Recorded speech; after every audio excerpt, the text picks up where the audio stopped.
আল্লাহ পাক আজকে আপনাকে হয়তো 1 কোটি টাকা দিয়েছেন, কালকে আল্লাহ না করুক 1000 টাকার জন্য মানুষের কাছে হাত পাততে বাধ্য করতে পারেন আল্লাহ পাক। এমনও কিন্তু দিন আসতে পারে, দিন সবার সবসময় সমান থাকে না। আজকে আপনার কাছে 1 কোটি টাকা আছে, কিছু মনে হচ্ছে না। কালকে কে জানে, আল্লাহ না করুক যে 1000 টাকা কারো কাছে চাইতে হচ্ছে, 1000 টাকার জন্য ঠেকে গেছেন, হতে পারে না? তো রিজিককে মানুষ তাজিম না করলে রিজিক দূরে চলে যায়। দুটো বিষয় খেয়াল রাখবেন, দুটো বিষয়। এক হচ্ছে মাঝে মাঝে মনের মধ্যে কিছু আমল করার ইচ্ছা আসে না? মনে হলো যে আচ্ছা একটু 10টা আয়াত পড়ি, মনে আসে না মাঝে মাঝে? এমন মনে হয় না? ওই সময় এই যে মনের মধ্যে যে এই ইরাদাটা জাগ্রত হওয়া, এটাকে আমরা বলি ওয়ারিদ। অন্য ভাষায় আপনি বলতে পারেন মেহমান। কি বলতে পারেন? এটা আল্লাহর পক্ষ থেকে আপনার কলবের মধ্যে মেহমান হিসেবে এসেছে। এখন আপনি যদি আমলটা করেন, সেই মেহমান বারবার আপনার কলবে আসবে। যদি আপনি ওই সময় আমলটা না করেন, মেহমান চলে যাবে, মেহমান অসম্মানিত হলে পরে আর আসবে না। একইভাবে রিজিক আল্লাহ পাক দিয়েছেন, এর তাজিম যদি করতে পারেন রিজিক বেশি আসবে। রিজিকের তাজিম সম্মান করতে না পারলে রিজিক আসবে না, বেশি কমে যাবে। উসমান রাদিয়াল্লাহু আনহু সবচেয়ে ধনী ছিলেন না? কেন জানেন? কেন? এটা কি জানেন কেন ধনী ছিলেন? একে তো তিনি প্রচুর দান সদকা করতেন, এটা তো আপনারা জানেনই।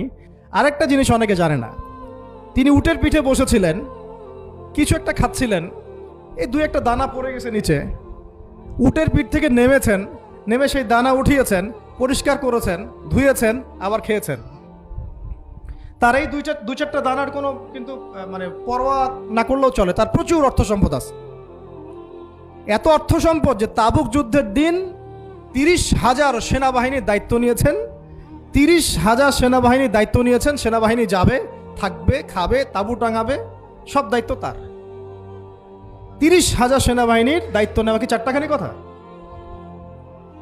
তো এই সাহাবী এই কয়েকটা খাবারের দানা উঠিয়ে খেলেন। নবী সাল্লাল্লাহু আলাইহি ওয়াসাল্লাম বলেছিলেন যে তোমাকে আল্লাহ পাক রিজিক বাড়িয়ে দিবেন না কেন? তুমি রিজিকের যে তাজিম, যে সম্মান তুমি করো, এর বদৌলতে আল্লাহ পাক তোমাকে বেহিসাব রিজিক দিবেন। দুইটা বিষয় খেয়াল রাখবো।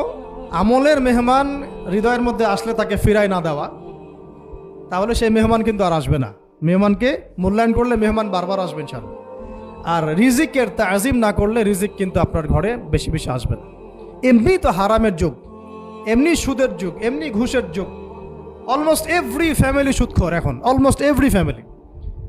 মেয়েরা স্পেশালি যারা শাশুড়ি টাইপের, আপনারা মাইন্ড করেন না, তাদের সাইকোলজি যে এতই নিচে নেমে গেছে এখন যে আমার মেয়ে জাহান্নামে যায় যাক। হ্যাঁ, আমার মেয়ে জাহান্নামে যায় যাক, সমস্যা নাই, দুনিয়াতে সে যেন ভালো থাকে। এটা কেন বললাম?